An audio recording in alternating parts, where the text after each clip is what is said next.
Hola, esto es Crisis en el Aire. Bienvenidos al episodio 227 de nuestra sexta temporada.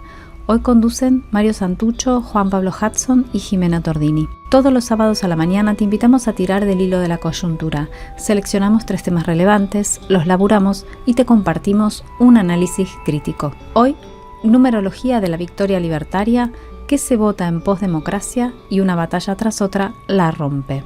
Sorpresiva, ¿no? Victoria por parte de La Libertad Avanza. Mariana, muy buenos días, bienvenida a la primera una vez más. Vamos a empezar con el mapa país, un gran triunfo de Libertad Avanza, todo pintado de violeta, 16 provincias. Un triunfo sorpresivo. Contundente triunfo y habrá que decir también bastante inesperado. A partir del 10 de diciembre pasamos a contar con 101 diputados en vez de 37.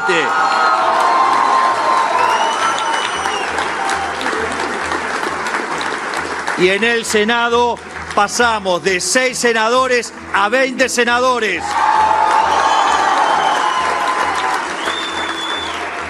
Y primero hay que tratar de entender por qué no la vio venir nadie. ¿Sabes qué es la libertad? No temer, igual que Tom Cruise.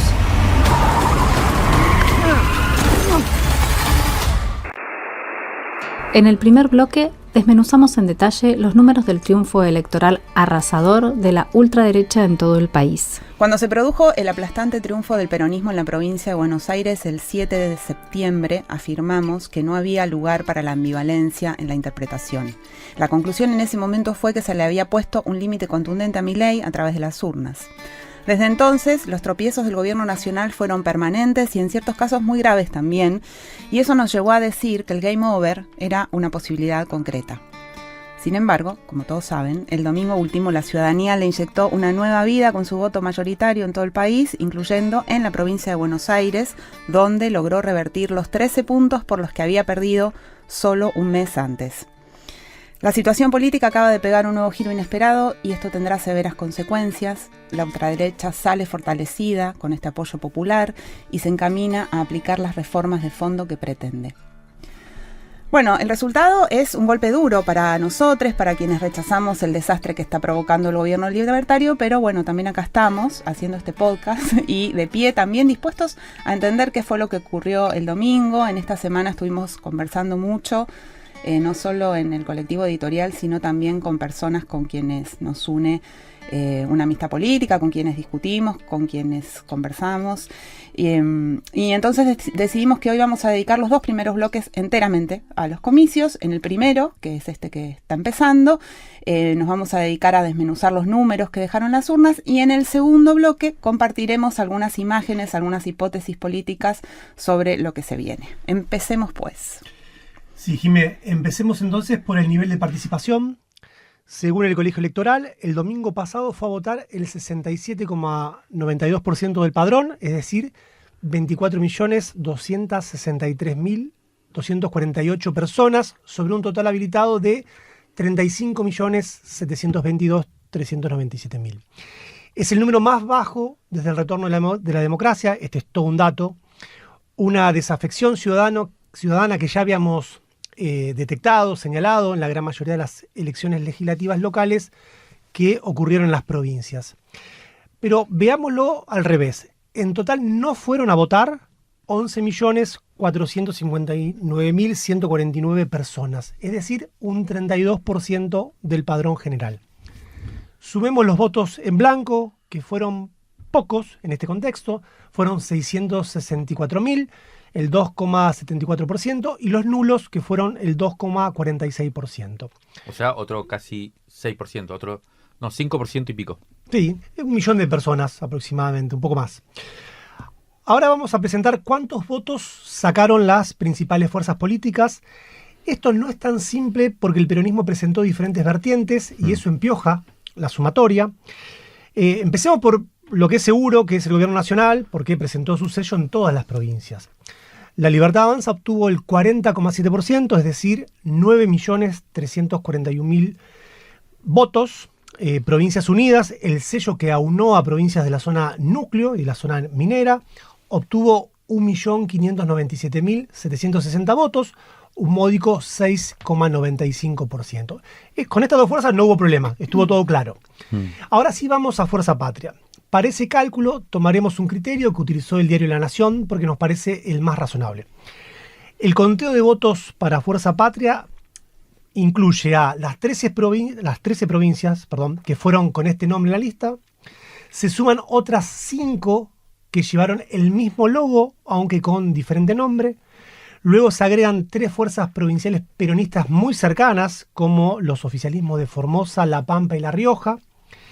Y en provincias como Santiago del Estero, Mendoza y Tucumán se contabiliza el sello peronista claramente identificado con Fuerza Patria. Hecha esta aclaración metodológica, decimos que Fuerza Patria obtuvo 7.284.477 votos, un 31,7%.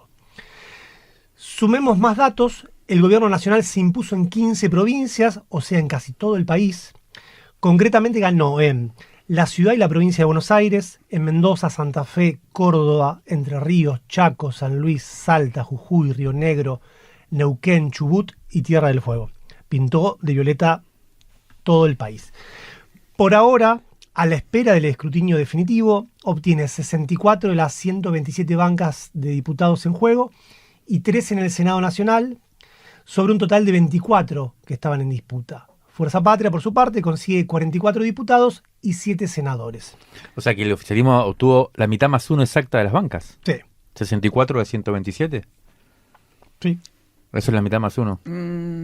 Creo que sí, más o menos. Sí. Somos muy malos. Y en el para Senado eso. también. No, más de la mitad. Sí. 13 de 24. Sí, exactamente.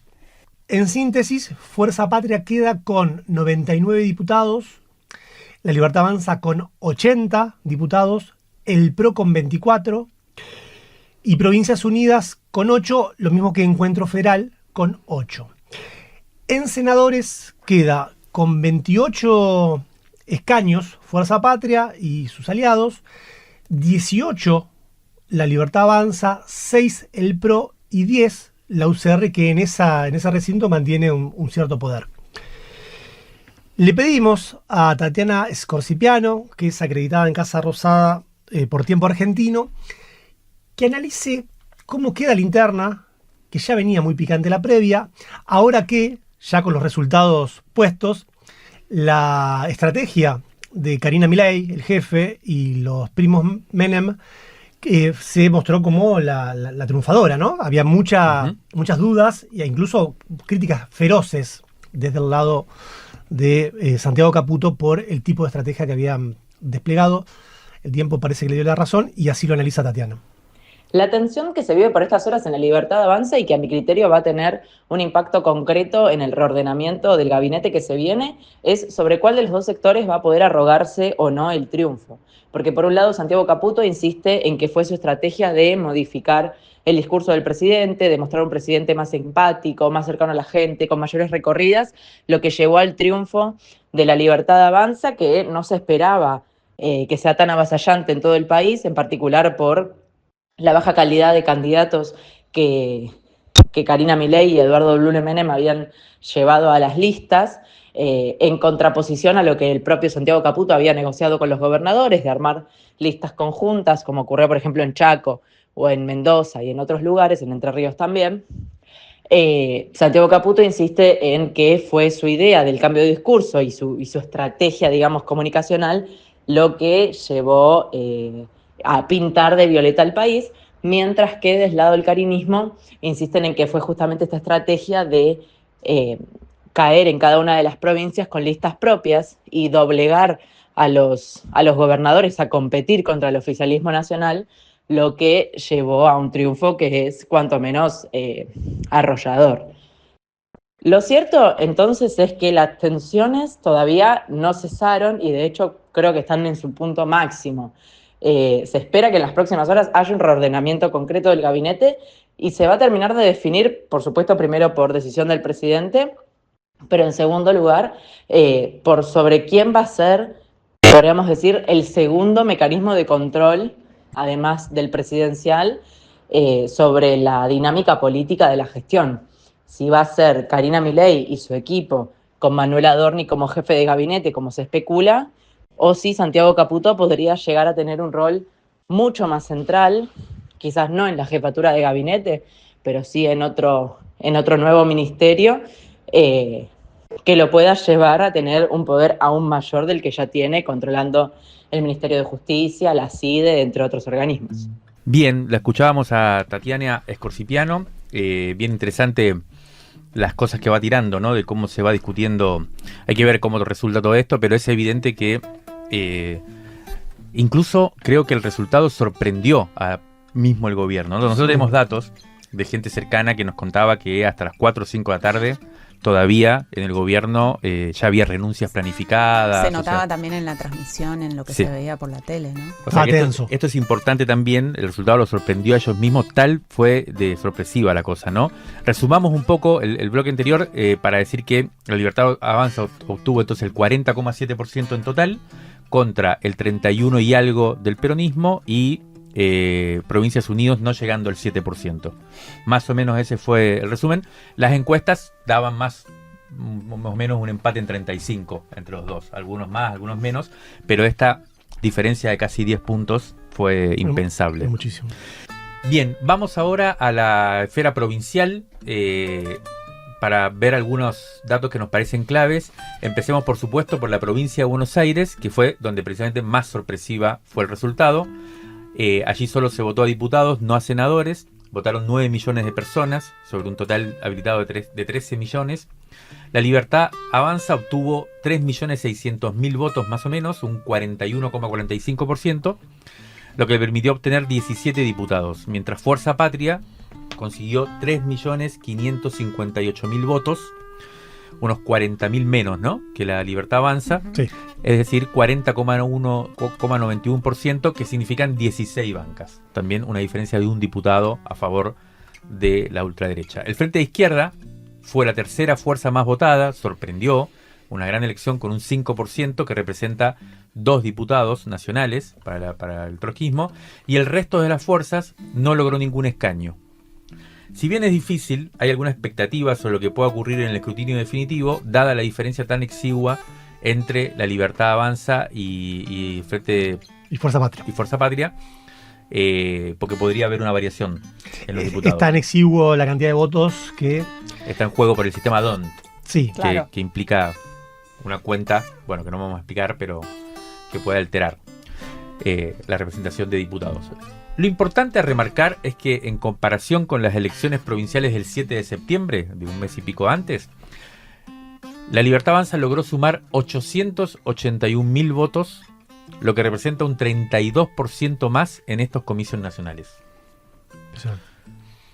Impresionante este crecimiento. La gran pregunta es quiénes componen ese 32%. En el caso de Fuerza Patria, perdió 261.000 votos, 261.592 votos, que pueden deducirse en parte por los extranjeros que no tienen posibilidad de votar en elecciones nacionales y sí votaron en las provinciales. En todo caso, lo importante a anotar acá es la derrota de Axel Kicillof, de la estrategia de Axel Kicillof en la provincia, del peronismo en general en la provincia, que de alguna manera arruina esa estrella ganadora, ¿no?, que venía teniendo medio implacable Axel. Bueno, en este caso, la arrasante victoria de los libertarios de la ultraderecha en todo el país también le tocó en la provincia. Pasemos ahora a la ciudad de Buenos Aires. El triunfo libertario aquí fue arrasador, se esperaba un triunfo amplio, pero quizás no con tanta diferencia en las dos categorías. En diputados logró 771.000 votos y en senadores, cuya cabeza de lista era Patricia Bullrich, la actual ministra de Seguridad, la cosecha fue aún mayor, con 840.000, casi 841.000 votos, lo que representó un 50% clavado. Impresionante Bullrich también. La mitad del electorado. Durísimo. Esta gran elección le permitió sumar 2 senadores y 7 diputados nacionales. Segundo quedó Fuerza Patria, bien atrás en diputados, con 439.000 votos. Y en senadores con 511.943. Acá se nota ya un corte de boleta importante, ¿no? Sí. Unas 60.000, 70.000 votos de diferencia entre los diputados y senadores que claramente fueron a parar a Miriam Bregman. ¿no?, del Frente de Izquierda, que hizo una gran elección en la categoría de diputados, logró casi 150.000 votos, es decir, el 9%, no llegó a los 2 dígitos, pero estuvo cerca. Y en senadores el FIT obtuvo 91.000 votos, un 5% en total. Esto le permitió a Fuerza Patria en diputados tener 4 representantes al Congreso Nacional. Y Recalde como senador. Y el senador por la minoría, Recalde, que renueva, y al FIT le permitió, bueno, renovar también su banca en diputados nacionales de Miriam Bregman. Sí. Nos vamos ahora a la provincia de Santa Fe, en donde hubo un batacazo de La Libertad Avanza con un candidato de 25 años, completamente desconocido. La ultraderecha logró 681.500 votos, esto es el 40,67%, que le permitió sumar 4 diputados. En esa provincia no se votaban senadores. Fuerza Patria, cuya lista encabezó nuestra amiga Karen Tepp, consiguió 480.000 votos, un 28,7%. Estos son 3 diputados. Pero la noticia más relevante que vino desde esa provincia fue la pésima elección del oficialismo provincial que presentó a Gisela Scaglia, la vicegobernadora de Puyaro, que obtuvo 307.000 votos, un 18%, o sea, 2 bancas. Nos vamos a Córdoba. Ahí había muchas especulaciones previas sobre la puja entre el oficialismo provincial y la ultraderecha, que había hecho una formidable elección en 2023. Finalmente el triunfo de La Libertad Avanza fue por paliza y obtuvo 822.000, un poco más de votos. Esto es un 42%, o sea, 5 bancas en diputados. Allí tampoco se eligieron senadores. Provincias Unidas, con el gringo Schiaretti a la cabeza, consiguió el 28%, 549.000 votos, o sea, 3 bancas. Y tercera aparece la fuerza de Natalia de la Sota con 169.000 votos, un 8,75%, que le permitió renovar su banca. Y los últimos datos que vamos a compartir son los de la provincia de Mendoza, que es la 5ª provincia más densamente poblada. Allí ganó por mucho la ultraderecha, con Luis Petri, ministro en este momento todavía, encabezando la lista de diputados. Petri logró el 53%, 538.000 votos, consiguió 4 bancas, y muy atrás quedó el Frente Justicialista Mendoza, que consiguió el 25% y un solo diputado. Bueno, acá terminamos el bloque de los datos, la recopilación de datos y de cómo queda el Congreso a partir del 10 de diciembre, ¿no? Sí, cuando asumen esta gente el 10 de diciembre. ¿Qué pasó al día después? Así como la derrota libertaria en las elecciones de la provincia de Buenos Aires hace un mes signó en muchos sentidos lo que pasó en materia financiera desde ese momento hasta las elecciones del domingo, bueno, luego del triunfo nacional los mercados volaron, ya estaban volando las capturas de las cripto no sé qué, el mismo domingo a la noche. El lunes bajó fuerte el dólar, aunque en los días siguientes tuvo un rebote. Las acciones argentinas crecieron hasta casi un 50%, el riesgo país se desplomó a 673 puntos, es decir que bajó 400 puntos desde el lunes. Para entender un poco si esta fiesta financiera tiene algún sustento, le pedimos su análisis al economista Gonzalo Finles. Vamos a escuchar el audio que nos mandó. Los problemas económicos del gobierno no se solucionan con la victoria electoral de Milei, ni mucho menos. Empezando por el más urgente, que son los vencimientos de deuda externa en dólares que tenemos a partir del año que viene, sobre todo a partir del 9 de enero, donde habría que pagar el equivalente a 4.500 millones de dólares, donde hoy el gobierno no tiene los dólares disponibles para hacer frente a ese pago en efectivo. Y todo parece indicar que Caputo tampoco quiere tenerlos, o sea, no quiere ir al mercado y comprar dólares para acumular reservas en el Banco Central, que es lo que le pide el 99% de los economistas en la previa electoral, pero también durante esta semana posteriormente. ¿Por qué? Porque si el Banco Central, si el gobierno sale a comprar dólares en el mercado, aumentaría la demanda del dólar, en un contexto en el que nadie lo está ofreciendo, porque el gobierno adelantó toda la llegada de dólares comerciales del agro a la previa electoral con el plan de retenciones cero. O sea, básicamente si el gobierno decidiera ir a comprar dólares para las reservas, haría subir el dólar, o sea, devaluaría el peso. Por lo tanto, el plan A de Caputo es el plan de siempre, que es reforzar su esquema Ponzi.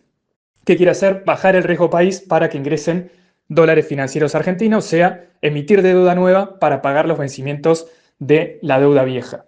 El problema es que el gobierno requeriría que el riesgo país baje a un ritmo bastante fuerte de acá a las próximas semanas, porque enero queda cada vez más cerca. Entonces, ¿qué va a hacer Caputo? Mientras espera que baje el riesgo país para volver a endeudarse, va a buscar puentes para llegar al próximo puente. El puente que planea de acá a las próximas semanas sería la entrada de dólares por unas emisiones de deuda de provincias, como la Capital Federal, Chubut, entre otras, y emisiones de deuda de empresas, principalmente petroleras, que van a, en teoría, invertir plata en Vaca Muerta y otros proyectos por el estilo. Por lo tanto, ese ingreso de dólares financieros podría empalmar como un puente hacia la próxima emisión grande de deuda, que en teoría podría ser Caputo para refinanciar la deuda de enero. Para que esos puentes financieros funcionen, para que el ingreso de dólares financieros quede en Argentina y no, así como llegue no se vuelva a ir, lo que necesita hacer Caputo es reactivar completamente el Ponzi. ¿Cómo? Volviendo a reestructurar el carry trade, que es otra de las cosas que se rompió en la previa electoral. Nadie quería tener pesos, nadie quería tener bonos en pesos, todo el mundo pasaba a dólares. El problema es que el daño que se hizo en la previa electoral, con la suba de los encajes, con el desarme de toda la curva de la tasa de interés en pesos, sumado a toda la cobertura que ofreció Caputo para que los pesos no vayan al dólar, por ejemplo, ofreciendo bonos dólar link, vendiendo futuros, una cantidad de estrategias, hace que esta política sea compleja, sea un trabajo de pinzas en el cual el gobierno va a tratar de avanzar hacia equilibrios inestables entre la tasa de interés y el dólar. Porque si ofrece una tasa de interés muy alta para que los dólares que ingresen se queden en Argentina en pesos, corre riesgo de seguir profundizando la caída que estamos teniendo en la actividad real, ¿no? El estancamiento económico. Bueno, escuchamos a Gonzalo Finles, veremos cómo sigue el jolgorio financiero, los números que crecieron muchísimo en favor del mercado. Pero volvamos un ratito al abstencionismo, porque también fue una gran noticia, digamos, una noticia saliente de los comicios del domingo. En principio es importante recalcular los porcentajes obtenidos por las tres fuerzas principales ya sobre el padrón total y no sobre los que fueron a votar. Con este cálculo, La Libertad Avanza obtiene un 26,15%. Eso sería como la cantidad real. Que deja de ser una mayoría o una primera minoría y bueno, sigue siendo igual, pero pasa a ser un cuarto del electorado. Claro, es mucha la baja. Fuerza Patria todavía más, baja 20,39% y Provincias Unidas a 4,47%. Y quienes no fueron a votar pasan al frente con un 32%, como decíamos en el comienzo. Sigamos, encontramos un trabajo realizado por el Centro de Investigación para la Calidad Democrática. Ellos en ese informe destacan varios datos.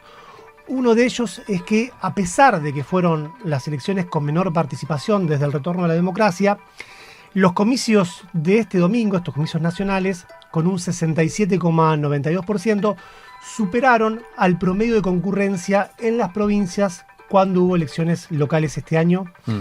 El promedio ese en las provincias da 49%. O sea, votó casi un 8% más. Este domingo.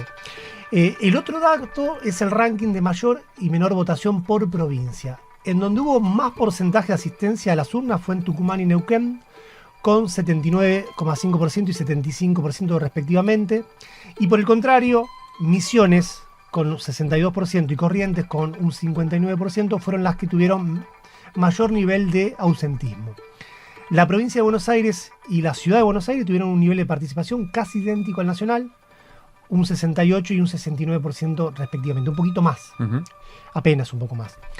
Finalmente, un dato que aportan incluye una hipótesis, y es que la zona más metropolitana de la provincia de Buenos Aires es en donde más creció la cantidad de votantes respecto a lo ocurrido en septiembre.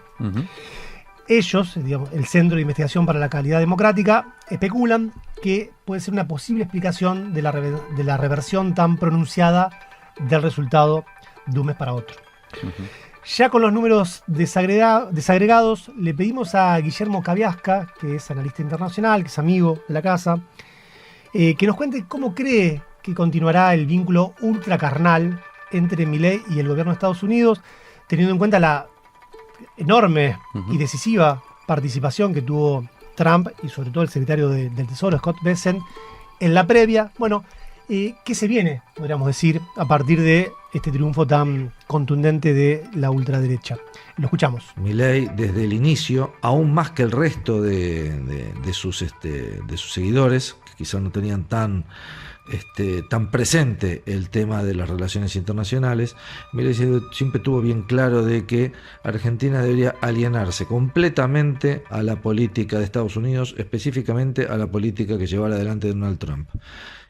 Por eso yo creo que es un grado de fanatismo ideológico muy importante, con muy pocas bases reales. Ahora bien, ¿qué buscará Estados Unidos? Bueno, claramente, si puede tener una base en el Atlántico Sur que le garantice su proyección a la Antártida, eso ya es muy difícil de sacar después. Si puede negarle a China la presencia, no que Argentina tenga mucho comercio con China, que Argentina tenga inserción China o relaciones que en China en cuestiones que Estados Unidos considera críticas geopolíticamente fundamentales. Bueno, es claro el tema de la minería, puede haber empresas de muchos países, pero es claro el tema de la minería, los minerales críticos. Lo que quiere Estados Unidos es su propia logística y la negación a otros si es necesario, el tema del Atlántico Sur, el tema de los ríos, hay muchas cuestiones, el tema de las centrales nucleares, las cuestiones que Argentina aún mantiene algo de desarrollo, que ese desarrollo de punta permanezca bien vinculado a los intereses geopolíticos de la potencia dominante. Bueno, así podemos encontrar un montón de cuestiones que sin duda Milei va a conceder. ¿Cómo lo hará? Lo hará con leyes. Yo pensaba que lo que Ucrania le concede a Estados Unidos para que Estados Unidos le dé apoyo para la guerra con Rusia, bueno, y los acuerdos que vimos en temas minerales, en temas logísticos, en temas puertos y demás, bueno, podría hacer lo mismo sin ninguna necesidad el gobierno actual. Y una vez que vos te estableces convenios, inserción, vinculaciones estructurales, es muy difícil desarmarlas. En ese sentido, y en ese sentido particularmente, que es donde no se va a ver la presión, suponiendo que se profundice, de la lucha de clases, la crisis económica que aún puede, y en algún momento se va a desatar, administrada o no, en ese lugar es donde creo que corremos los mayores riesgos. Estados Unidos ha intervenido en Argentina estratégicamente, como nunca se había hecho y como yo creo que no se debe haber hecho en ningún país del mundo, por lo menos muy difícilmente en un país de las dimensiones de Argentina, ¿no? Intervenir tan directamente en un proceso electoral, tan directamente en administrar en la cotización de la moneda, tan directamente en un montón de cuestiones que desembarquen en el país, como cual la Compañía de las Indias Orientales en la India, el JP Morgan en Argentina, resolver un montón de cosas, es algo que impacta.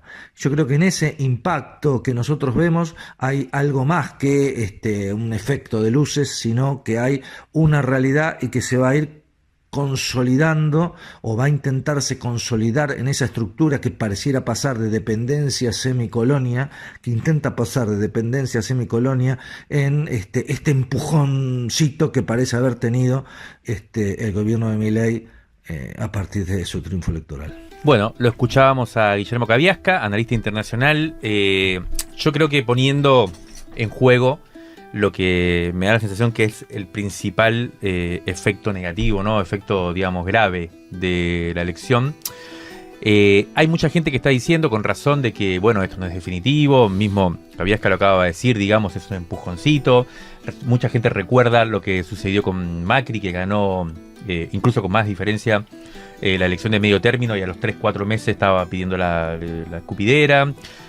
Todo esto es cierto, pero nosotros vamos a poner acá un elemento de dramatismo para cerrar el primer bloque, porque la particularidad de esta elección es que se hizo precisamente sobre una intervención fuertísima, o sea, justo a partir de una intervención fuertísima de los Estados Unidos, primero, concretamente, monetariamente, vendiendo dólares en el mercado acá de cambio para sostener a la moneda, por un lado, para darle una mano. Algo que nunca había pasado. Nunca en la historia había pasado.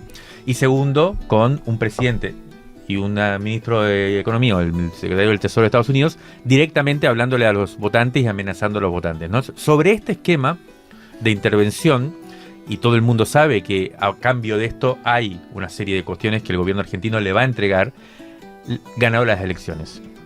Esto tiene una gravedad particular porque, un poco con lo que decía Cabiasca, ¿no? Como que determina de alguna manera las posibilidades que va a haber de desconocer ese tipo de relación ultracarnal, como se decía antes, entre ambos gobiernos y esas entregas.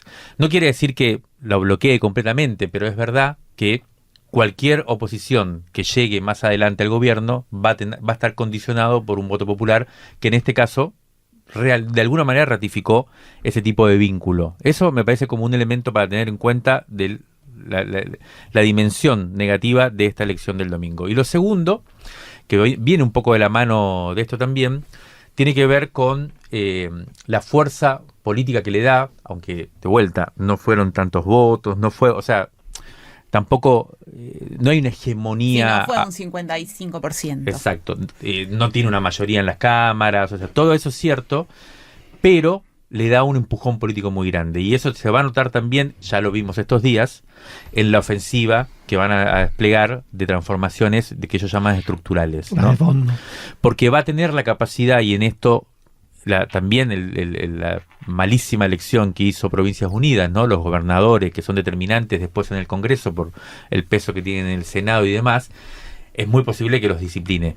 Por lo menos a corto plazo, de acá a fin de año, por lo menos para las extraordinarias que van a hacer en diciembre, ya están convocadas. Vimos esas imágenes, ¿no? Sí. De la reunión de Milei con los gobernadores. Una imagen muy fuerte de él saludándose con todo, eligiendo a quién abrazar y a quién darle la mano fríamente. Un dato, me parece matemático, es que asistieron 20 gobernadores, cuando en la última reunión a la que había convocado Milei habían ido solo 3. Mirá. Y ahora es al revés. Sí, ahora hubo solamente 3 que no fueron. Sí. Se invirtió matemáticamente. Y que no fueron ni invitados. O sea, en el caso de Axel Kicillof, ni siquiera invitado, y directamente fue tildado como que íbamos a perder tiempo si iba él a hacer sus... El otro fue Gildo Infrance, que tampoco fue invitado, y Gustavo Melella de Tierra del Fuego, que no fue. Bueno, esto lo que va a generar es claramente una capacidad, por lo menos al corto plazo, para el gobierno de avanzar muy rápidamente, sobre todo a nivel institucional. No lo vamos a mencionar, pero hubo también un fallo de la Corte Suprema, creo que el martes, bastante en no se perdió el tiempo. Con los aires políticos. Sí, la Corte usó bien el tiempo. Pero no profundicemos en eso porque se nos va a ir mucho, pero lo que queremos decir es, esto es como el dato central, a nivel institucional y a nivel de los poderes efectivos, parece haber un cierre muy fuerte y hay que esperar una avanzada. Ya está circulando el proyecto de reforma laboral, que va a ser tremendo. El lunes mismo. La gran pregunta a partir de ahora es si va a haber si va a emerger una especie de contrapoder social que pueda de alguna manera reabrir la discusión en base a un conflicto social que modifique estos términos de las relaciones de fuerza como parecen estar signadas por la elección del domingo pasado. En el segundo bloque vamos a detenernos para profundizar en lo que pasó y cómo leer la derrota más allá de las cifras. En este segundo bloque de Crisis en el Aire vamos a detenernos a pensar un poco en profundidad cuál es el significado de la elección legislativa del pasado domingo, después de haber repasado los datos principales. Vamos a tratar de ir un poco más allá de las explicaciones técnico-electorales, es decir, de cómo se combinan los números, de qué se hubiera pasado si... y todas esas explicaciones más orientadas a la logística de lo electoral, también un poco más allá de las consecuencias coyunturales del resultado, que también ya comentamos, para ir a apuntar hacia algunas preguntas más específicas que nos interesan también para responder esa pregunta con la que terminamos el bloque anterior sobre qué hacemos, ¿no? Por un lado, cómo leer la sorpresa, ¿no? Esta sorpresa para todos, para la ultraderecha también. Y segundo, ¿qué efecto tiene esta derrota en las urnas? Un poco nuestra idea era no pasar de... O sea, no entrar en la lógica únicamente periodística, no pasar rápido de página, sostener un poco la extrañeza y todas esas impresiones que tenemos desde el domingo, tratar de preguntarnos qué es lo que no estamos percibiendo o si hay algo de lo que no nos animamos a hacer cargo del todo. Bueno, va por ahí la cosa. Vamos a proponerles un bloque muy coral, más coral que lo que suelen ser estos bloques. Hablamos con 5 personas distintas, interlocutores habituales de diferentes territorios del país, para que nos compartan estas primeras impresiones sobre lo que pasó, y vamos a ir hilando con ellos, con ellas, algunos razonamientos.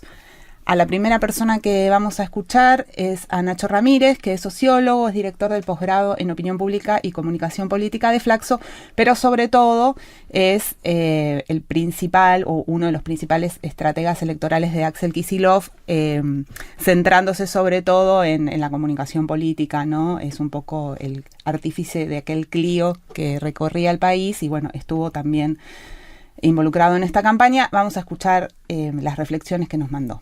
Me parece que se refuerza cuál es la ley de gravedad que viene rigiendo los antagonismos políticos y los desacuerdos en el seno de la sociedad, y me parece que es la polarización. ¿En qué sentido? ¿Cuáles son los síntomas? Por un lado, aquellas propuestas discursivas o políticas que insinúan una suerte de promedio moderado entre los dos campos en disputa, en general quedan centrifugados y naufragan electoralmente, ¿no? Ahora bien, yo hablaría en el caso de Argentina o de este momento de una polarización imperfecta o asimétrica, porque, bueno, por un lado vemos que el campo que podríamos llamar de la derecha queda más articulado, mejor enhebrado, con una narrativa más clara, más homogénea y con un liderazgo, con una estética política. Pero en el campo, en el caso de la Argentina, todavía el campo popular, peronista, como lo querramos llamar, luce todavía más disperso, menos integrado. Entonces, ahí hay un desafío que tiene por delante el peronismo como principal sujeto político, pero no único, de esa construcción, bueno, avanzar hacia una representación política de ese sector de la sociedad. Entonces, diría que la Argentina, el escenario político argentino, sigue siendo un escenario abierto, competitivo. No interpretaría este éxito de La Libertad Avanza, más allá de que su carácter inesperado, tal vez porque queremos ajustar cuentas con nuestros propios análisis previos, impulsa a algunos a exagerar y sobreinterpretar el resultado, pero el resultado en sí mismo de ninguna manera, y la dinámica política social de la Argentina actual, de ninguna manera autoriza a hacer una reflexión de una conceptualización de esas características. El partido está absolutamente abierto. Bueno, Nacho Ramírez nos envió en realidad una reflexión que es más larga y es muy interesante. Tuvimos que cortarla por razones lógicas de tiempo, pero vamos a quedarnos con 2 elementos que él plantea y que son relevantes. Primero, que la sociedad está polarizada y pareciera que quien mejor ocupa su extremo en el campo político es el que gana. Él habla de una polarización asimétrica precisamente porque la ultraderecha es muy consciente de esa dinámica y sabe moverse perfectamente en ella, mientras que el peronismo parece no agarrar la vuelta, quizá porque sigue funcionando la película anterior, donde de lo que se trataba era de capturar al votante del centro, y para eso había que supuestamente moderarse. Queda planteada una pregunta para lo que viene: ¿cómo se va a parar Axel ante este dilema de cara al 2027? ¿Se va a seguir presentando como el freno contra Milei, intentando sumar fuerzas? ¿O va a formular en serio una propuesta más nítida? Las famosas nuevas canciones pendientes que en algún momento dijo que iba a plantear. Lo segundo que dice Nacho Ramírez es que la disputa está abierta, no pensar que el triunfo de Milei lo hace imbatible. Esto nos parece que es fundamental, no tanto por ser optimista o porque ya le pasó a Macri, sino porque la estructura misma de la situación lo evidencia. Algo decíamos en el bloque anterior, no estamos ante un escenario de hegemonía de la derecha como en los 90, sino en uno de polarización entre 2 polos definidos. Los amigos de Ciudad Futura de Rosario están en la misma tesitura. Aquí el desafío parece ser entonces el de cómo construir una oferta que esté a la altura del momento que vivimos. Escuchemos ahora a Karen Tepp, principal candidata de Fuerza Patria en Santa Fe, lo decíamos, que hizo una gran campaña, pero que tampoco le alcanzó. Nosotros teníamos en la provincia de Santa Fe 2 objetivos con esta campaña. El primero era frenar a Milei y el segundo empezar lo que viene. Si bien para el primero no nos alcanzó, y claro está, la mayor preocupación que sentíamos desde ese mismo domingo a la noche era pensar en todas aquellas personas que hoy están sufriendo, que la están pasando mal y que necesitaban sentir un alivio que todavía no se lo pudimos dar. Pero el segundo de los objetivos, que era empezar lo que viene, que es concebir a la política como un proceso y entender de que del 2023 a esta parte todo nuestro campo político tiene que darse un proceso de reconstrucción, primero de unidad, pero también con renovación política, ¿no? Y eso es lo que sí ya está en marcha.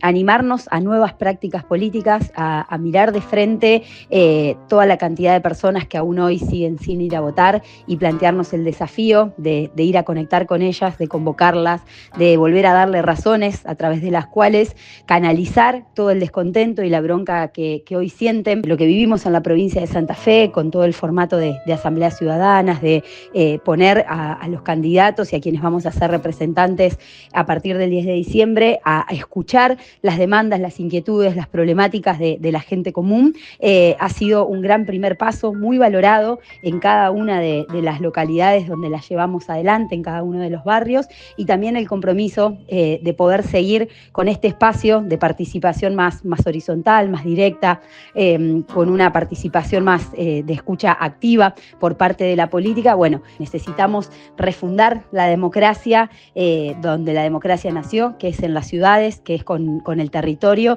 y con una política que sea de abajo hacia arriba y de la periferia al centro. Escuchábamos a Karen Tepp, como decíamos, desde Rosario. Resalta Karen algo de su experiencia de campaña que parece muy sugerente. Mirar el proceso y no solo la foto, dicen ellos, insisten ellos, con que esto es un proceso que van construyendo, sobre todo en Santa Fe es bastante claro. Y dentro de ese devenir resalta esta idea de una política como ejercicio de transmisión más que de representación, ¿no? ¿Por qué es importante esto? Bueno, porque uno tiene la sensación, a partir de esta elección particularmente, de que por debajo de las narrativas políticas, de los discursos ideológicos e incluso de los candidatos mismos, de las caras de los candidatos en la boleta, es decir, más allá de la oferta electoral como tal, que es de lo que se viene hablando hasta ahora, lo que estamos viendo es algo así como una mutación de la mente colectiva, de sus maneras de razonar y un cambio en la idea misma de opinión pública, ¿no? Que quizás, como tal, esa esfera pública ya no exista más. O sea, se podría decir que el problema no está solo ni principalmente en el discurso, sino que tiene que ver con el lenguaje, con las formas del lenguaje. Vamos a escuchar ahora a otro amigo de la casa, Marcelo Ruiz, matemático, ex rector de la Universidad Nacional de Río Cuarto. Fue segundo candidato en la lista que encabezó Natalia de la Sota, que antes mencionábamos. Él nos envió la siguiente idea. En términos generales, en el país, en estas elecciones ganó la Libertad Avanza en un contexto récord de abstención, con uno de los porcentajes de participación más bajos de la historia, mostrando solo un síntoma de la crisis de representación. Un elemento obvio, pero clave, que le da continuidad a esta crisis es la profundización de la desarticulación de un sujeto social emancipatorio, conjugado con una lógica de representación altamente profesionalizada, cada vez más alejada de los territorios. Dicho de otro modo, la desaparición de aquel orden social habilitó otro tipo de conversatorios sociales y otras figuras de la representación política. La derecha sabe habitar mejor ese nuevo sentido común con figuras como la del influencer, por ejemplo. La relación entre el sentido común y las nuevas formas de conversatorio social, como el de las redes sociales, han creado una zona de opacidad algorítmica para ciertas lógicas tradicionales de construcción de representación. La disputa política se instaló en la comunicación digital y en la política. El desafío tecnológico se volvió un desafío estratégico que la derecha lo ha sabido comprender más rápidamente. Una razón obvia es su capacidad de articulación como derecha global, pero no es la única. Sabemos que la crisis de representación no se sale desde la dimensión electoral, no obstante hay que tomársela más en serio como problema a pensar y resolver. Bueno, vamos a retomar, retomando un poco lo que decía Mario recién, ¿no? Vamos a profundizar en este aspecto digamos, en un aspecto donde identificamos esta superioridad estratégica de la ultraderecha hoy, que es su capacidad para entender y sobre todo para actuar, no solo para entender, sino para operar con mucha eficacia en el plano de la comunicación contemporánea. Por supuesto, no son todas novedades. Si nos vamos y nos vamos hacia el siglo XX, también podemos pensar que el peronismo si fue el fenómeno político más potente del siglo XX, fue porque, como dijo Leonardo Fabio alguna vez, más que una ideología, era la sinfonía de un sentimiento, ¿no? Esa idea de que un movimiento político tiene que operar en un campo simbólico que es más profundo, va más allá que el de la razón, y que su fuerza venía justamente de las pasiones que despertaba, la capacidad de despertar esas pasiones, algo que podemos pensar que sigue vigente, no en el sentido de que hay quienes están analizando las elecciones diciendo que la ultraderecha ganó la elección por el voto antiperonista, que es mayoritario y que también es una pasión, ¿no? Y bueno, algo por ahí habrá, pero de lo que queríamos hablar acá es de las nuevas tecnologías de la comunicación y en qué medida abrieron un plano de intervención más profundo todavía, ¿no? O una capa de construcción de sentido que no es ideológico exactamente, que tampoco es pasional precisamente, que se podría llamar anímico, ¿no? Como un plano de la gestión de lo anímico. Una impresión nomás para ilustrar lo que estamos tratando de pensar. En 2023 Milei convenció al electorado de que era hora de romper todo, ¿no? En ese momento el peronismo jugó a infundir miedo en la población, no solo el peronismo, creó distintos espacios políticos, sí, en generar esto de qué va a pasar si gana Milei, así se hacían videos sobre el tema del robo de órganos, ¿no? Se mezclaban todos esos, un poco también ridiculizando todo eso. Esa campaña de miedo no funcionó del todo, se impuso el deseo de cambio. 2 años después, la misma gente decidió que había que preservar este desastre que tenemos porque romperlo es peor.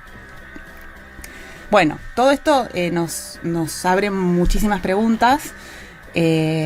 Conversamos con Maga Chirón, que es una de las principales estrategas de la comunicación política del Frente Patria Grande, y se especializa centralmente en comunicación digital. Además, esta vez ella participó activamente en la campaña de Itay Hackman, el primer candidato en la lista de Fuerza Patria en la Ciudad de Buenos Aires.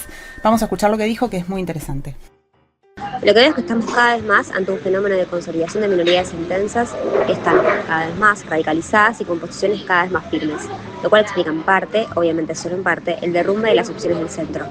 Y en el medio una porción de la población cada vez más alejada de la política, en su propia burbuja en la que ni siquiera aparecemos. Y esto obviamente tiene muchísimos factores que lo explican, que van desde los algoritmos y la crisis salud mental hasta los problemas económicos acuciantes. Pero hay uno que me interesa particularmente, que es la estrategia de los libertarios de, como llama Bannon, inundar la zona de mierda, que efectivamente genera un espacio público digital cada vez más hostil y expulsivo, en donde cada vez es más difícil discernir qué es verdad y qué no, y todo se empasta en un mismo barro. Un buen ejemplo de esto fue la estrategia que usaron en redes para contrarrestar la acusación de expertnarco. En el manual tradicional de comunicación política, si vos te dicen narco, lo que tenés que hacer es cambiar el tema y responder con una bomba a un tema completamente diferente. Y en cambio, lo que ellos hicieron fue hacer un contraataque falopa sin ninguna prueba, pero donde decían fuerza narco. E inundaron las redes de eso. Vos googleabas narco, buscabas en cualquier red narco y lo primero que te aparecía eran cosas de fuerza narco. No es que ellos hayan logrado instalar particularmente que Esper no era narco, o que Tayana sí lo era. Pero eso lo que logra es un estado de confusión en donde el factor ya deja de importar, porque ya no se puede discernir. Imaginemos que lo que llega es muy poquito y encima es muy confuso. Entonces algo que estés muy convencido o que lo que se diga haga demasiado ruido, es cada vez más difícil llamar la atención. Por este último motivo es que también cada vez más se crece desde los extremos al centro y no al revés. Escuchamos a Maga Chirón. Ella lo que muestra en estas impresiones surgidas al calor de la campaña que acabamos de presenciar son fundamentalmente 2 cosas. Por un lado, que aquella polarización que mencionaba Nacho Ramírez a nivel político, de los partidos, de las listas electorales, en realidad tiene su base material en este antagonismo que se verifica en el plano de la comunicación cotidiana, de la existencia digital. Para decirlo muy mal y muy pronto, pero con la intención de ser bien gráficos, si antes la base material de la polarización política podía ser la posición de clase, el lugar que ocupamos en la estructura económica, hoy es clave este modo de subjetivación, de construcción de una identidad, que te otorga tu lugar en la infraestructura digital de la sociedad. Obviamente se pueden establecer correlaciones también entre la condición de clase, el tipo de identidad digital y tu voto, ponele, pero es bastante evidente que las elecciones se deciden más bien por lo que sucede en ese territorio de la comunicación, que está fuertemente polarizado, pero también que está fragmentado, lejos de la vieja esfera pública que conocimos y que era la placa madre de la democracia. Lo segundo que muestra bien Maga es que en ese territorio digital ya no existe algo así como la verdad. Y nosotros, como revista, agregamos, porque no se trata de una esfera propiamente política, sino de una disputa de tipo bélica. Hemos insistido mucho con esta imagen de lo bélico. Una guerra en donde no se trata de convencer a un igual, sino de someter o aniquilar al enemigo. Es un juego totalmente distinto al que estábamos acostumbrados, y quienes saben jugar a este juego por ahora son ellos, la ultraderecha. De este lado no se termina de agarrarle la vuelta, y no es un dilema fácil. Si te subís a esa moto, legitimás su lógica, que es perversa. Si te abstenés, pero no lográs cambiar las reglas del juego, vamos a perder, como justamente en la guerra. Escuchemos ahora a Javier Noguera, quien fue 2 veces intendente de la localidad de Tafí Viejo, en Tucumán, y quien acaba de ser electo diputado nacional en la lista del peronismo tucumano. Él nos dice, a su entender, cuál fue el motivo del triunfo libertario a nivel nacional. En mi criterio, la extorsión abierta y pública de Trump de retirar el apoyo económico de la Argentina si Milei perdía, tuvo un efecto devastador como inesperado. La campaña del miedo surtió su efecto y ante la referencia de patria o colonia, lamentablemente triunfó Colonia.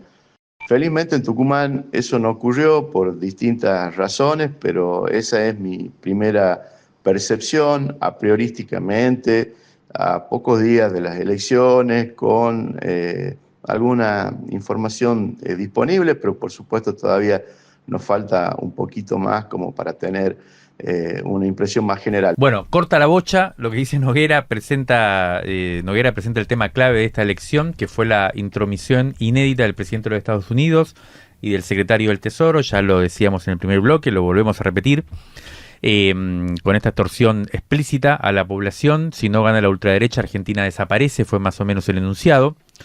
Yo al menos interpreté esa amenaza como una evidencia más de que estaba en una bancarrota agudísima, una especie de manotazo de ahogado, ¿no? Que ni siquiera lograba detener la escalada del dólar en esos días, ¿no? Como que era una especie de evidencia de que los tipos se estaban yendo, o que estaba todo desbarrancándose.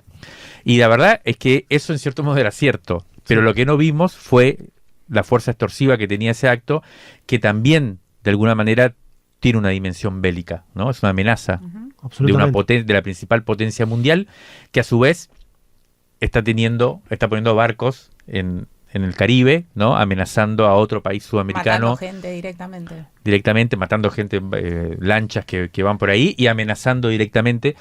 Diego Stulbar, un amigo también con el que siempre tratamos de entender qué pasa, sobre todo cuando pasan cosas raras, me dijo el domingo de anoche, mientras intercambiábamos mensaje, que él siente que la elección había sido entre los bancos y los barcos, o sea, elegir dólar o cañón, como pusimos en el manifiesto que escribimos el lunes y que recomendamos leer medio a las chapas en la urgencia. Y a este tipo de cosas es la que nos referimos cuando decimos que de alguna manera ya estamos en posdemocracia, ¿no? ¿Qué quiere decir que estamos en posdemocracia? Lo vimos el otro día muy palpablemente. Precisamente esto, que el soberano cuando elige está coaccionado, ¿no? No es una elección libre, es una elección extorsionado por estos enunciados, ¿no? Por estos enunciados que son bélicos. Eso genera una distorsión de la voluntad popular, se reduce el margen de lo posible, de lo que se puede elegir como soberano, ¿no? Y eso inevitablemente se traduce en un recorte del espacio democrático, ¿no? A su vez, como decíamos en el primer bloque, el voto mismo, coaccionado y de esta manera, impacta sobre las posibilidades de desconocer la operación político, uno podría decir bélica, que se está generando con esta serie de amenazas y con esta forma de intervención específica en la soberanía nacional. La vela de un poco, ¿no? Es un modo de desconocer, de ocultarla, digo. Exacto. A través del voto, legitimarla. Y lo que decíamos también en el bloque anterior, retomémoslo para cerrar, esto implica que se cierra el espacio institucional, el espacio de la representación política para... ¿En qué sentido se cierra? Para torcer este tipo de avanzada, digamos, ¿no? ¿En qué sentido se cierra? A mí me recordó durante todos estos días lo sucedido en los 90, que vivimos nosotros, sí, claro, y que tenemos una responsabilidad de transmitir a nuestros jóvenes oyentes y oyentas, que tiene que ver con ese momento en el cual, por ejemplo, la convertibilidad, ¿se acuerdan del 1 a 1? Sí. Que era imposible de desarmar. Llegamos al punto de que en el año 99, luego de 2 mandatos de Menem, ganó la oposición política, en ese momento la alianza, conformada por el Frepaso, y no pudo cambiar el modelo económico. Incluso el voto popular, eligiendo a la oposición, no lograba modificar ciertas trampas, ciertas como articulaciones estructurales que eran efectivamente imposiciones de un poder no democrático. Un poder económico no democrático, un poder imperial no democrático que reduce el campo de lo posible. Esto es lo que en ese momento nosotros llamamos postdictadura, porque no reconocíamos como una democracia plena, porque estaban operando todavía los efectos del terrorismo de Estado y del terrorismo económico, de la hiperinflación. Creo que empezamos a vivir ese tipo de instancias. Desde mi punto de vista y desde nuestra experiencia política generacional, eso solo se modifica con otras intervenciones de un poder que no necesariamente es electoral ni principalmente electoral. En el 2001 fue una insurrección popular. Otro momento también de cierre de esa lógica institucional fue la impunidad respecto a la justicia con los militares, que se empezó a desarmar con dispositivos como el escrache. O sea, la sensación es que ahora nuestro gran desafío es cómo empezar a desarmar o a cuestionar esos consensos estructurales antidemocráticos que ya se están imponiendo, y sabiendo que eso no va a ser necesariamente en el campo electoral. Cómo tomar nota de eso y cómo tener la imaginación política que va a hacer falta para lo que viene. La tangente es una línea de fuga para escapar de una época que apabulla con su inmediatez. Esta semana nos metemos con Una batalla tras otra, la nueva película de Paul Thomas Anderson que está dando que hablar porque trata de hacia dónde disparar.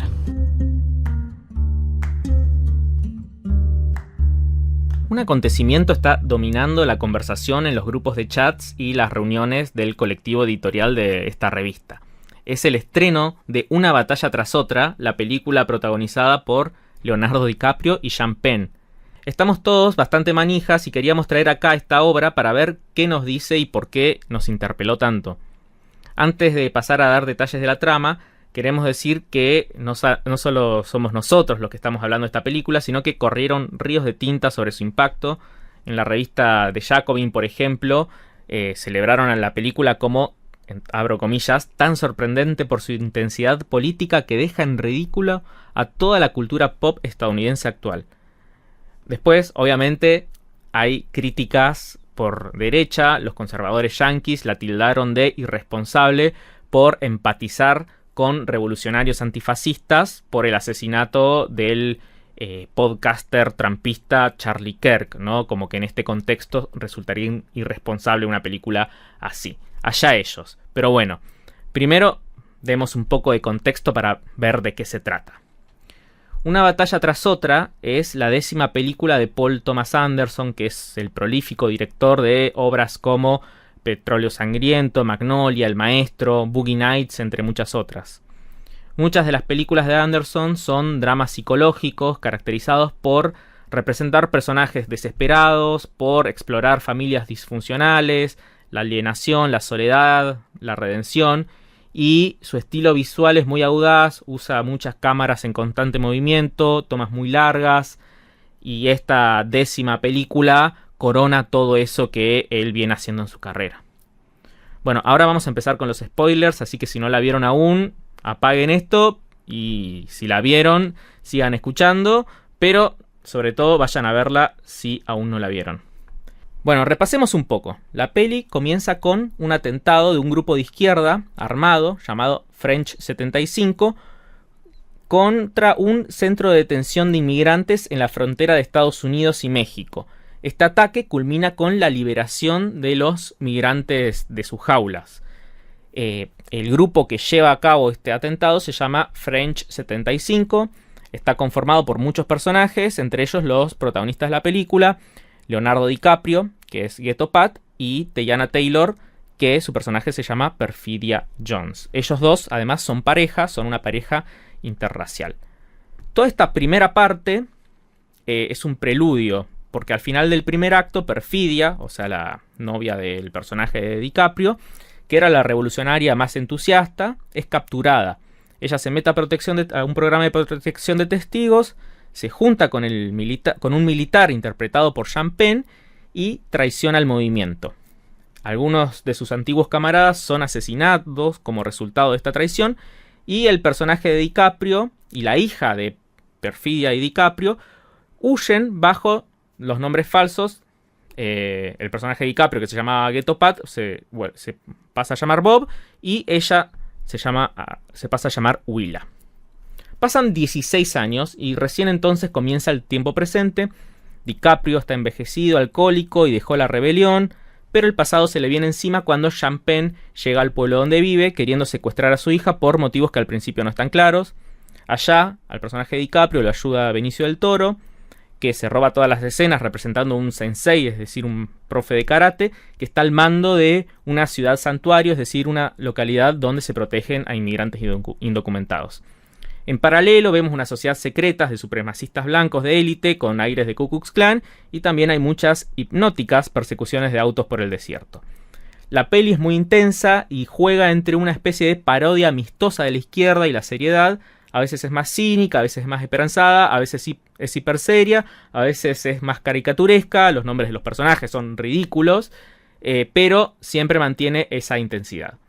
Hay mucha tela para cortar porque hubo discusiones de todo tipo. Vamos a agruparlas en 3 muy breves discusiones que vamos a dar.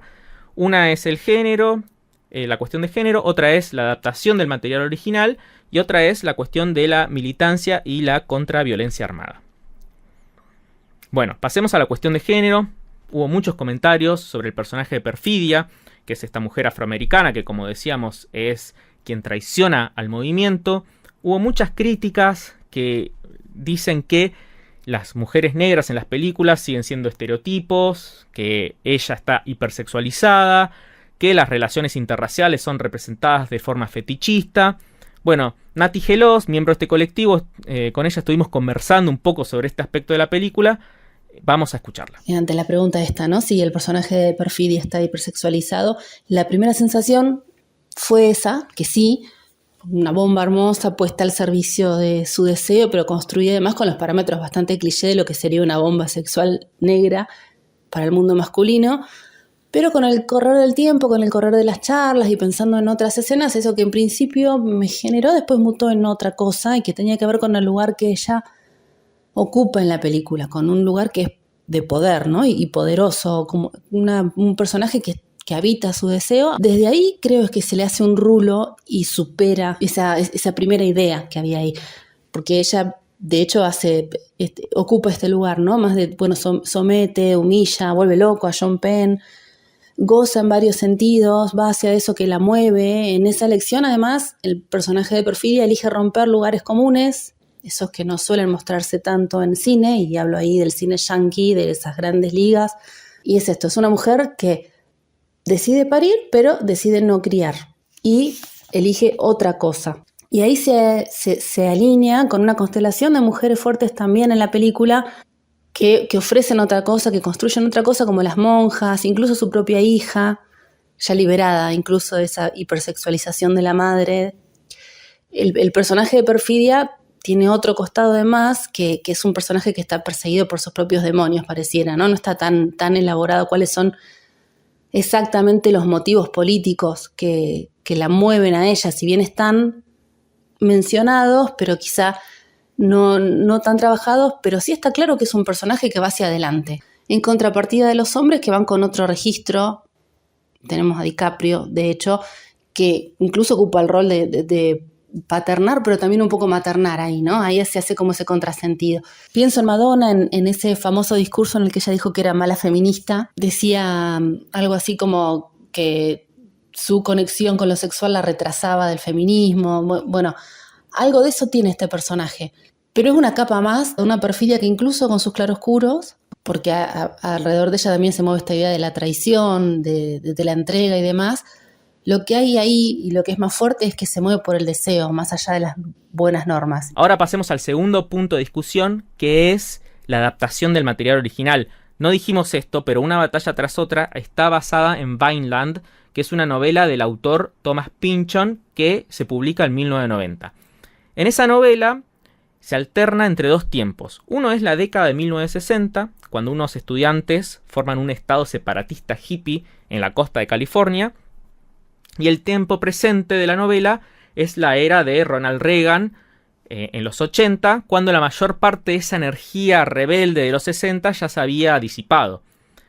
Anderson lo que hace es trasladar esa idea a grandes rasgos al momento actual. Digamos que Ronald Reagan se reemplaza por Donald Trump en este caso. Donald Trump en la peli no es nombrado, pero sí sus políticas son aludidas. Y algunos críticos decían que el traspaso, si la novela original era entre 1960 y 1980, acá sería entre la época de Barack Obama y el trumpismo, ¿no? Pero para nosotros eso no tiene mucho sentido, porque la peli parece más bien ambientada en una especie de presente perpetuo. De hecho, los personajes dicen eso. Cuando hacen ese salto de 16 años, un personaje dice las cosas no cambiaron mucho en este tiempo. Hay muchas críticas que dicen que esa falta de especificidad, es decir, que no haya marcas de épocas concretas, le quita potencia. Yo creo que no, que en cambio ahí radica una potencia. El hecho de que no se refieran a Trump o Obama hace que nosotros como espectadores tengamos que ubicarla en nuestro tiempo, y que la cosa no cambie hace que uno se tenga que hacer cargo, ¿no?, de que la lucha por cambiar las cosas sea precisamente una batalla tras otra.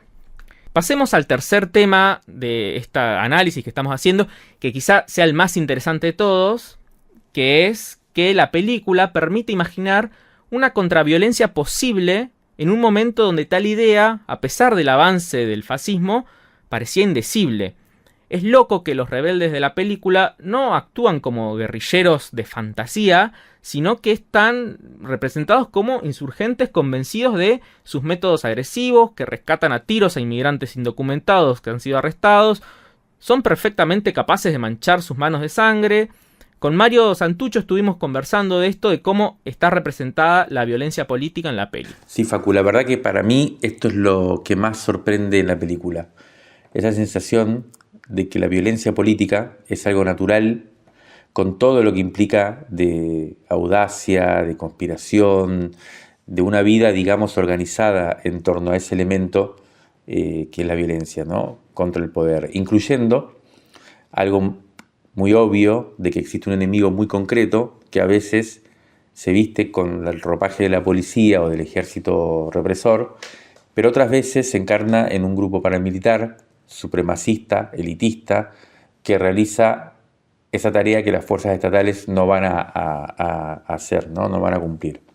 O sea, la contraviolencia que enfrenta al poder es algo muy obvio, no requiere demasiadas explicaciones, se justifica por sí misma, e incluso si uno intenta vivir a salvo, uno intenta ocultarse, ponerse a salvo, tarde o temprano van a venir por ti, y cuando eso suceda, y medio que hay que asumir el lugar en la historia, no renegar de ella, estar a la altura.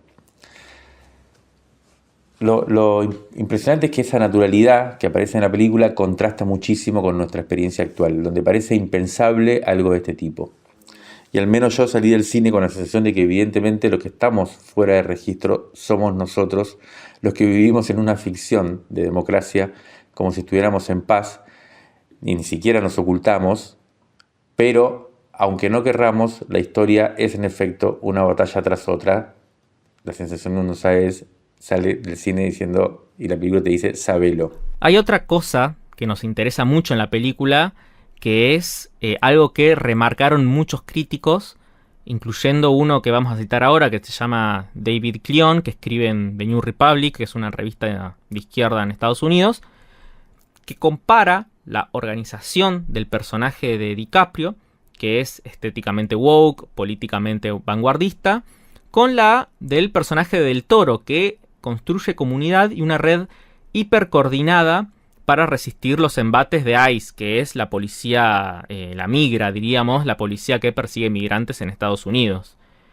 El texto dice: hay gente trabajadora común que simplemente intenta vivir en paz en un país donde las Fuerzas Armadas del Estado pretenden ejercer la violencia contra ellos. Para ellos, la resistencia no es una postura estética, ni una aventura emocionante, ni un rechazo a las normas sociales, sino una cuestión de supervivencia básica y se basa en la coordinación, la confianza y procedimientos secretos diseñados para mantener la seguridad de todos. Es una forma de resistencia al fascismo sin estridencias. Esta parte que transcurre en esta ciudad santuario se grabó en los alrededores de Chihuahuita, en El Paso, en Texas, que es un barrio moldeado fundamentalmente por oleadas de inmigración a lo largo de más de un siglo. Estuvimos hablando también con Mario sobre esta cuestión, sobre la diferenciación entre los distintos tipos de resistencia al fascismo, de esta resistencia armada, y ahí les comparto parte de la conversación que estuvimos teniendo. El otro aspecto interesantísimo es que no hay solo una forma de contraviolencia. Está la de los grupos más setentistas, heroínas juveniles que liberan a los pobres, tiran tiros, asaltan bancos y viven peligrosamente. Estos revolucionarios más estetizados y quizás pasados de rosca son también más propensos a la traición. Luego están sus continuadores, que vienen después de la derrota, se supone que aprendieron, viven clandestinamente, pero siguen siendo combatientes. Se camuflan en un convento de monjas donde practican con armas, conspiran, arman la revuelta por venir. Pareciera que la subjetividad de ellos resiste más, es más consistente, pero no lo sabemos del todo. También ellos son apresados, no sabemos si logran resistir o no. Y también, en una tercera instancia, están las redes de migrantes latinos que despliegan un tipo de violencia muy potente, pero que ya no es lucha armada, sino comunitaria, callejera, llena de saberes urbanos, caótica, que no busca el enfrentamiento, sino que es más bien defensiva, de proteger los mundos propios contra el poder. Aquí ni siquiera hay caras visibles de la revuelta, los héroes, que los hay, son anónimos o por lo menos invisibles al poder. Entre una y otra forma de contraviolencia no hay coordinación operativa ni vínculo orgánico en principio, pero sí solidaridad y articulación en el momento de peligro. Bueno, en un momento de la película, DiCaprio está mirando la batalla de Argel. Creo que es un guiño explícito de Anderson que me dejó pensando en los tiempos que se vienen y en las experiencias que viviremos, y la sensación es que vamos a necesitar 1, 2, 3, senseis y miles de huilas que, llegado el caso, hagan lo que hay que hacer. Esto fue Crisis en el Aire, un podcast de la revista Crisis conducido por Jimena Tordini, Juan Pablo Hudson y Mario Santucho. En la producción, Natalia Gelos, Facundo Iglesia, Nico Perrupato y Melissa Rabanales. La ilustración es de Brenda Greco, yo soy Flor Badaraco, Ale de Masi editó el episodio y grabamos en los estudios de FM La Tribu. Chau, hasta la próxima semana.